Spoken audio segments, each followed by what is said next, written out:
میں سورہ علام 3 مرتبہ سورہ توحید کی تلاوت فرماتا مرحوم دولت علی ابن امام علی اور خیر النساء بنت سید عباس اور فیاض علی ابن امام علی اور استغفار حسین ابن امتاز حسین کی روح کو پڑھتی سارے سوال.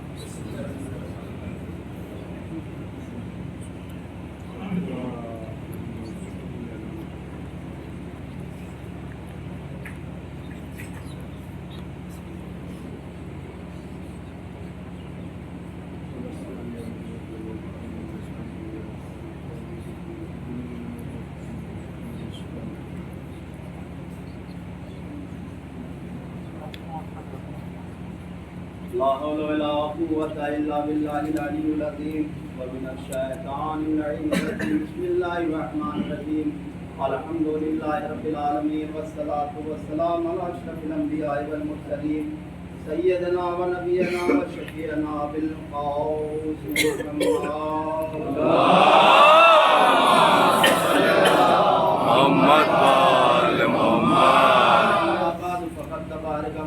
في كتابه المجيد والفرقان الحميد وقوله الحق. بسم الله الرحمن الرحيم. قل لا أسألكم عليه أجرا إلا المودة في القربى. ایک صلوات.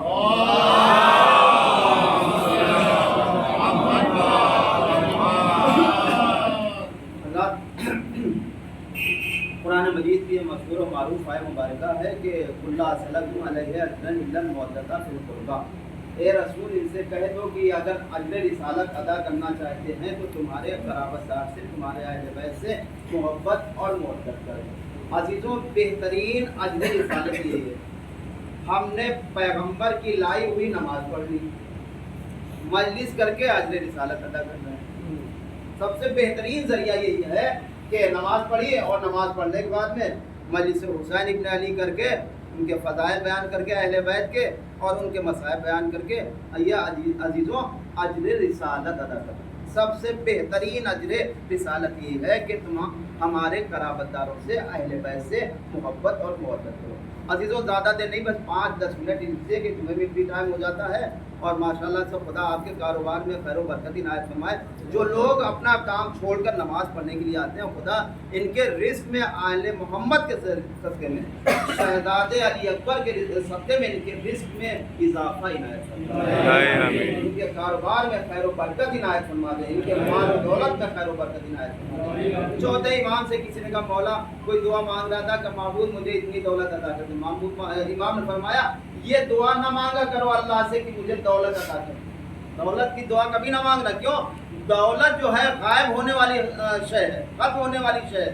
خدا سے ایسی دعا مانگو جو ہمیشہ باقی رہے. امام سے پوچھا گیا مولا کیسے دعا مانگے, تو امام نے بتایا, چوتھے امام سجاد نے بتایا کہ اللہ سے جب مانگو تو اللہ سے کہو کہ خدائے بزرگ ہمارے مال و دولت میں خیر و برکت عنایت فرما دے. کیوں؟ اگر 1 روپیہ ہوگا اللہ اس میں اگر خیر و برکت عنایت فرما دے گا تو یہ ہمارے لیے 1 درہم جو ہے قیامت تک ہمارے لیے کافی ہو جائے گا. ورنہ دولت جو آج ہے کل ختم ہو جائے, کل ہے تو ختم ہو جائے. امام نے فرمایا کہ اللہ سے دعا کرو کہ ہمارے مال و دولت میں خیر و برکت عنایت فرما. عزیزوں ایک واقعہ اور زحمت کو سما, ایک واقعہ فقط. جن کے والدین زندہ ہیں وہ بھی سنے اور جن کے والدین نہیں ہیں وہ بھی سنے کہ والدین ہوتے کیا ہیں. عزیز حدیث میں ہے کہ ایک بزرگ گھر میں جو ہے اپنے قبیلے میں ایک نبی کے برابر میں ہوتا ہے, ایک نبی کے برابر میں ہوتا ہے. ایک بزرگ جو ہے جن کے ماں باپ دنیا سے رخصت ہو گئے, ان سے پوچھو کہ گھر میں کیا ہو رہا ہے. مثلا ہمارے والدہ کو مرے ہوئے 20 سال ہو رہے ہیں, 17-18 سال ہو رہے ہیں. ابھی ہمارے والد صاحب کا انتقال ہوا تھا 12 بقرعید کو. آپ عزیزوں بھائی کے ہاں جانے کا دل ہی نہیں چاہتا, ویران ہو جاتا ہے. جب ماں باپ چلے جاتے ہیں بالکل تنہائی ہو جاتی, کوئی مونس و یاور نہیں ہوتا ہے. سرکار دو عالم کے پاس میں ایک شخص آتا ہے, وہ مسلمان نہیں ہے. اس نے آ کے سرکار دو عالم سے کہا اے محمد میں آپ کو نبی نہیں مانتا ہوں. اس نے پہلے یاد ہے اسے مثلا دمت الثاقبہ میں سرکار دو عالم کی زندگانی میں نقل کیا ہے کہ پیغمبر اسلام کے پاس ایک شخص آتا ہے ایک جوان کا ہاتھ پکڑے ہوئے دمت الثاقبہ میں. ہاتھ پکڑے ہوئے آتا ہے اور کہتا ہے یا رسول اے محمد میں آپ کے اوپر ایمان نہیں رکھتا ہوں، نہ میں آپ کو نبی مانتا ہوں، نہ میں آپ کو رسول مانتا ہوں، لیکن میں نے سنا ہے اور میں نے دیکھا ہے کہ آپ میں انسانیت ہے، آپ امین ہیں، آپ سچے ہیں، آپ رحم دل ہیں، آپ کے اندر اخلاق کی تمام خوبیاں۔ عزیزوں کمال وہ ہوتا ہے جب دشمن گواہی دے دے، عزیزوں اپنے گواہی نہ دے، دشمن گواہی دے۔ دشمن نے آ کے کہا، وہ مسلمان نہیں تھا، اس نے کہا میں آپ کو نبی نہیں مانتا ہوں محمد، کہا کاہے کے لیے آئے؟ کہا یہ میرا بیٹا، میں اس کا باپ، میں نے اسے ہر دکھ سکھ جھیل کے پالا ہے، جب یہ بڑا ہو گیا میری ہڈیاں کمزور ہو گئی ہیں تو آج یہ مجھے کھانے کو نہیں دیتا۔ تو جوان سے پوچھا پیغمبر اسلام کیا تیرا باپ سچ کہہ رہا ہے؟ تو اس نے کہا ہاں آپ میرا باپ سچ کہہ رہا ہے، لیکن اب میرے پاس اتنا ہے نہیں، مال و دولت ہے نہیں کہ میں اپنے بچوں کو پالوں یا ان کو پالوں۔ دیکھیے کہاں اولاد کہاں پہنچ گئی ہے، یعنی بچوں کو بیوی اور بچوں کو زیادہ اہمیت دے رہا ہے، ماں باپ کی اہمیت ختم ہو گئی۔ کہا میں ان کو اہمیت دوں یا اپنے بچوں کو پالوں؟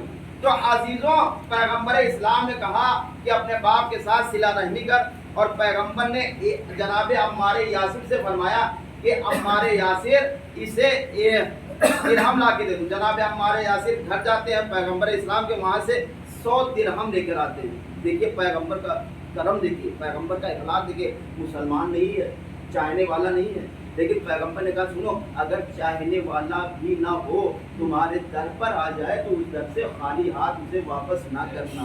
اگر میرے چاہنے والے ہو، میرے چاہنے والے ہو، اگر کوئی تمہارے در پر آ جائے یہ نہ سوچنا کہ ہمارا دشمن ہے، یہ نہ سوچنا مسلمان نہیں ہے تو اسے بھگا دے، اسے ڈانٹ دینا، مدد کرنا۔ پیغمبر نے 1 مہینے کا خرچہ دے دیا اور کہا جا یہ اب اپنے باپ کے ساتھ میں صلہ رحمی کرنا۔ وہ چلا گیا۔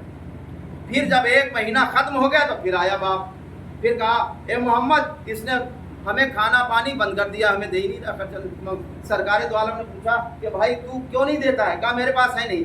تو باپ نے کہا کہ سرکار اے محمد اس کے حجرے بھرے ہوئے، کمرے بھرے ہوئے اناج سے، گیہوں سے کمرے بھرے ہوئے، اور اس کے پاس درہم و دینار کی تھیلیاں رکھی ہوئی ہیں، لیکن پھر بھی یہ مدد نہیں کرتا۔ پیغمبر نے پوچھا کیا سچ کہہ رہا تیرا باپ؟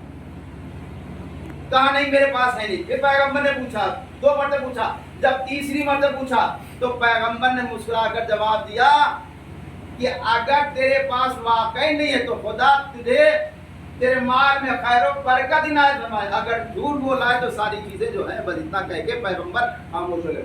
وہ گھر گیا، دونوں باپ بیٹے گھر گئے تو کیا دیکھا، گھر والے محلے والے لاٹھی ڈنڈے لیے کھڑے ہوئے۔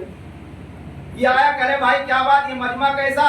کہا تم اپنا اناج گیہوں جلدی سے نکالو، سارا سڑ گیا ہے، بدبو پہلے ہی، کہیں ایسا نہ ہو کہ ہمیں بیماری لگ جائے، ہمارے بچوں کو بیماری لگ جائے۔ جب اس نے حجرہ کھولا تو کیا دیکھا، گیہوں سڑ چکے تھے، بدبو آ رہی تھی۔ مزدور کر کے اناج کو باہر پھینکوایا، وہ جو سڑ گیا تھا باہر پھینکوایا، اور جلدی سے گیا کہ اپنی تھیلیوں کو دیکھے تو کیا دیکھتا ہے کہ تھیلی میں جہاں سونا چاندی رکھا تھا اور درہم و دینار رکھے تھے وہ سارے کنکڑ ہو چکے، مٹی کے ڈھیلے ہو چکے، پتھر کے ڈھیلے ہو چکے۔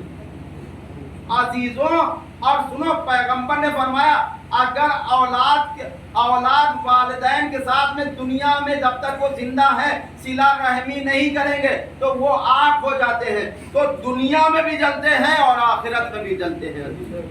ماں باپ کا بہت بڑا مرتبہ ہے، بہت بڑا ماں باپ ہے۔ اگر جس کے ماں باپ زندہ ہیں عزیزوں اپنے ماں باپ کی خدمت کیا کرو، عوف نہ کرو۔ قرآن نے صاف لفظوں میں کہا ہے کہ ماں باپ سے عوف نہ کرو ورنہ ساری عبادتیں خراب کر دوں گا۔ ماں باپ کے برابر نہ بیٹھو، ماں باپ کے برابر نہ چلو، ماں باپ سے تیز آواز میں گفتگو نہ کرو، آہستہ سر جھکا کے کرو، نظریں جھکا کے کرو۔ کیوں عزیزوں تمہیں کیا معلوم، اب تو پنکھے میں بیٹھ کے کما رہے ہو، کام کر رہے ہو، ہم بھی ہیں اس میں عزیزوں، کوئی ہم الگ نہیں ہے، ہم کہیں کہ ہم آپ سے الگ ہے۔ ہمارے باپ نے کس طریقے سے محنت کی وہ تو ہم جانتے ہیں، آپ کے باپ نے کس طریقے سے محنت کی۔ آج آپ کام کر رہے ہیں تو پنکھا لگا ہوا ہے، کولر لگا ہوا ہے، اے سی لگا ہوا ہے، لیکن جب باپ کماتے تھے آپ اکیلے باپ کو نہیں کھلا سکتے ہیں، پال سکتے ہیں، اور باپ 8 کو پالتا تھا، باپ 10 کو پالتا تھا، باپ 5 کو کاپتا تھا۔ عزیزوں شدید گرمی میں پھاوڑا چلاتا تھا، مزدوری کرتا تھا، رکشہ چلاتا تھا،